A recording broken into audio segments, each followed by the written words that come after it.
आपको प्रयास तो करना है, इसका मतलब ये नहीं कि तुम अकर्मण्य होके घर पर बैठ जाओ, प्रयास जारी रखना है, पर प्रयास भी चिंता मुक्त होकर। मैं ये चाहता हूं आप चिंता से छूट जाएं।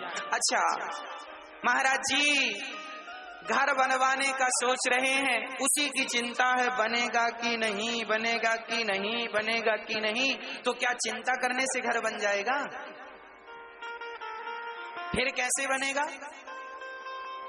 चिंता करने से घर बनता है तो आओ हम सब मिलके चिंता करते हैं, घर बनेगा कि नहीं, घर बनेगा कि नहीं, इसका माला भी जप लेते हैं, घर बनेगा कि नहीं, घर बनेगा कि नहीं, घर बनेगा कि नहीं, घर बनेगा कि नहीं, घर बनेगा। क्या होगा इससे?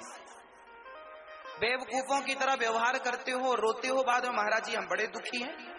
अरे पागल, घर बनेगा कि नहीं ये चिंतन छोड़ के घर बनाने के लिए जो पैसों की जरूरत है, उस पैसे के लिए आपको कर्मठ होना चाहिए। कर्म करना शुरू कर दो, अपने आप आपकी इच्छाएं, आपकी जरूरतें पूरी होती जाएंगी। चिंता करने से क्या होगा?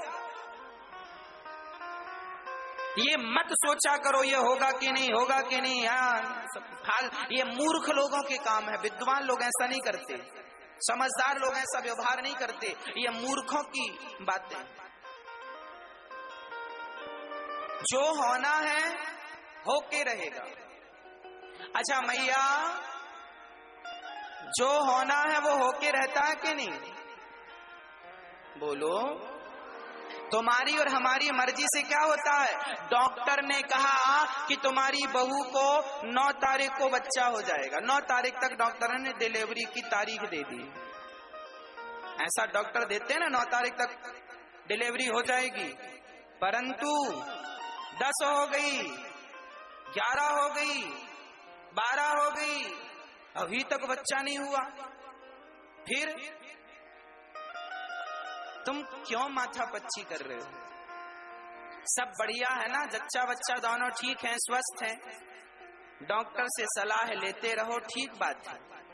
पर इस महाराज बेटा नहीं हो रहा है, बच्चा नहीं हो रहा। अरे नहीं हो रहा, जब समय होगा होगा। अभी समय नहीं हुआ तो नहीं हुआ, समय नहीं हुआ तो नहीं हुआ, हो जाएगा समय तो हो जाएगा। अब तुम सो नहीं महाराज बच्चा नहीं हो रहा, अब रात को नींद नहीं आ रही, बच्चा नहीं हो रहा, बच्चा। अब ताक रहे उल्लुओं की तरह, बच्चा नहीं हो रहा, बच्चा नहीं हो रहा। ये फोकट की जो चिंताएं आप लोग करते हैं, इसमें किसी का कसूर नहीं है, ये आपकी अज्ञानता है, यही आपकी अज्ञानता का परिचय है। आपको रत्ती पर भगवान पे भरोसा नहीं है। अरे भगवान को सौंप दो, प्रभु जो होना होगा, जैसे होना होगा, आपकी मर्जी में मैं प्रसन्न हूँ। जब होना हो जाएगा, बेटी का विवाह हो जाएगा, बच्चा हो जाएगा, घर बन जाएगा। मेरी आमदनी नहीं है, चलो भगवान पे विश्वास रखो और कर्म करो, कल आएगी। कल आज मैं सफल नहीं हूँ, विश्वास बना के रखो और कर्म करते रहो। अब मैं सफल होऊंगा महाराज जी, मैं पास हो जाऊंगा, पास होऊंगा कि नहीं पास हो? कई लोग हमसे पूछते महाराज जी हम पास हो जाएंगे, महाराज जी हम पास हो जाएंगे। अरे पागल, पढ़ेगा और बढ़िया लिखेगा तो पास होगा। अब मैं कह दूं पास हो जाएगा, हाँ महाराज जी ने कहा पास हो जाऊंगा, स्कूल जाने की जरूरत नहीं है, अब एग्जाम देने की जरूरत है, महाराज जी ने कह दिया पास हो जाओगे तो हो जाओगे। बेवकूफ ना बनो, अक्कल से काम किया करो। ये जो तुम चिंताएं लेके बैठे हो, महाराज जी पास हो जाएंगे कि नहीं, अच्छे नंबर, जितनी अच्छी मेहनत होगी उतने अच्छे नंबर होंगे, जितनी अच्छी एकाग्रता होगी पढ़ने में उतने अच्छे नंबर होंगे। आप हम पास होऊंगा कि नहीं, पास होऊंगा कि नहीं चिंता करे बच्चा, पास होऊंगा कि नहीं, पास होऊंगा कि नहीं पास। अरे पागल, मन लगा के पढ़, एकाग्रता में चल और मन लगा के काम कर अपने। अब जब व्यक्ति का वर्तमान अच्छा होता है, वर्तमान अच्छा लिख रहा है, बढ़िया बढ़िया सारे 20 क्वेश्चन आए हैं, 20 का तुमने बढ़िया जवाब दिया है, लिखा है 2-2 पन्ने में, 4-4 पेज में लिखा है, वो बढ़िया तुम्हारे अच्छे परसेंट बनेंगे। और 20 नंबर आए हो, तुम एक ही आंसर लिख के आए हो, खत्म बात। जितना अच्छा कर्म कर पाओगे उतने अच्छे सफल व्यक्ति हो पाओगे। आपकी सफलता आपके कर्म पर निर्भर है, जितना अच्छा कर्म उतने अच्छे सफल व्यक्ति। इसलिए चिंताएं त्याग कर अपने कर्म में ध्यान दो। चिंताओं का त्याग। महाराज जी हमने दुकान डाली है, चलेगी कि नहीं? चलेगी कि नहीं? अब तुमने जंगल में दुकान डाली होगी तो वहां बंदर भालू आएंगे।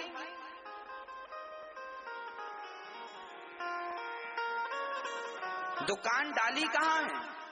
लोकेशन क्या है? तुम्हारी मेहनत कितनी है? तुम अपने दुकान को किस ढंग से चलाते हो? ग्राहकों से कैसी बातें करते हो? कैसे ग्राहकों से डीलिंग करते हो? वो आपके विचारों पर, आपके संस्कारों पर, आपकी वार्ता पर निर्भर है ना। आप ग्राहकों को जितना संतुष्ट करेंगे आपकी ग्राहकी उतनी बढ़ेगी। और आपके दुकान से एक ग्राहक यदि खाली जाता है तो ग्राहक भगवान का स्वरूप होता है, भगवान नाराज हो जाते हैं, ये ग्राहकों का सम्मान नहीं करता, इसकी दुकान में अब ग्राहक नहीं भेजना चाहिए। वो आदमी भरी मार्केट में भी बैठा रहता। इसलिए हर दुकानदार को, हर व्यवहार, हर बिजनेसमैन को व्यवहार कुशल होना चाहिए। मतलब इस दुनिया में सारे काम तुम्हारे अच्छे कर्म से होने वाले हैं। तुम्हारी सदगति भी तुम्हारे अच्छे कर्म से होगी, तुम्हारी सफलता भी तुम्हारे अच्छे कर्म से होंगी, तुम्हारे अच्छे डिवीजन, अच्छे नंबर भी तुम्हारे अच्छे कर्म से आएंगे। इसलिए सारी चिंता, टेंशन छोड़ के सबको अच्छे कर्म की ओर आगे बढ़ना चाहिए। कर्मण्येवादी का रास्ते, कर्म को पकड़ लो। किसको पकड़ना है? कर्म को।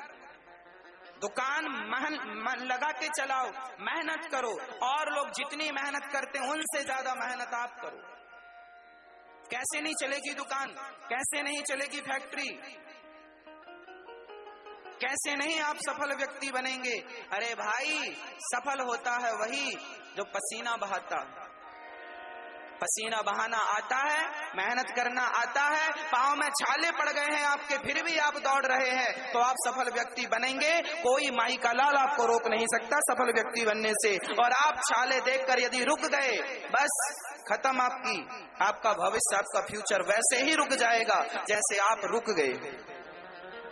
स्वामी विवेकानंद जी ने कहा था, उठो, उत्तिष्ठः, और चलो, तब तक चलो जब तक अपने लक्ष्य को प्राप्त ना कर लो, तब तक चलते रहो। तब तक चलो जब तक अपने लक्ष्य को, जोर से बोलो, तब तक चलो जब तक अपने लक्ष्य को, जब तक लक्ष्य ना मिल जाए तब तक रुकना नहीं।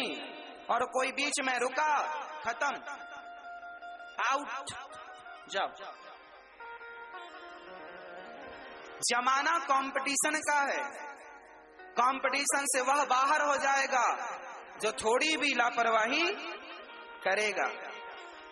इसलिए अपने आप को इस कंपटीशन के जमाने में अपने आप को कार्यरत करने के लिए अपने मेहनत पर, अपने कर्मों पर विश्वास रखना चाहिए।